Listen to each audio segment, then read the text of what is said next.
obviously not the same kind of marketplace as the TV upfronts, in that you have this kind of limited inventory, efficient marketplace that's done in all those ways.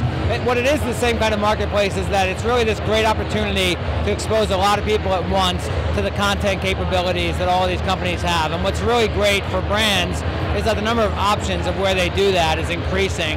And this push into original content by more and more players is nothing but a great thing, because it just gives us more opportunities. And I think the real key is, how do we move brands very far upstream in that process, so that they're not just sponsoring existing content, but really having a chance to help shape that content from the ground up. What we're doing at UM with our UM Studios is building a lot of original content for brands. There are a lot of things that we're doing from scratch with a brand, but we're doing it with a lot of the same people that are at these new fronts, with all the leading production companies, studios, networks, media companies as partners.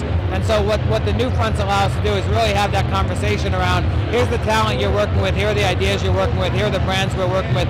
How do we come together to tell better stories together, as opposed to an old model that was, here's what we're creating, do you want to put a logo on it?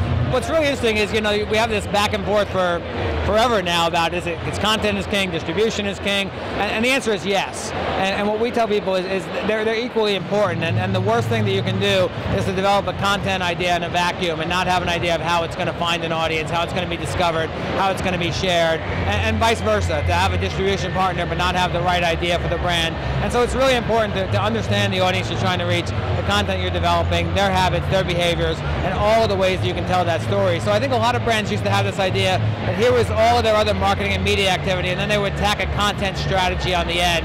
And what we say is, you really have to have a story-led marketing strategy. Figure out the stories you want to tell and associate with, and then figure out all the ways you're going to get that out to your audience. And it's a lot of architecture, it's a lot of work, it's a lot of custom hand building. And I think what's great about where the business is going right now is that the more we automate certain parts of the business, the more time and energy and resources we can devote to the handcrafted part of the business.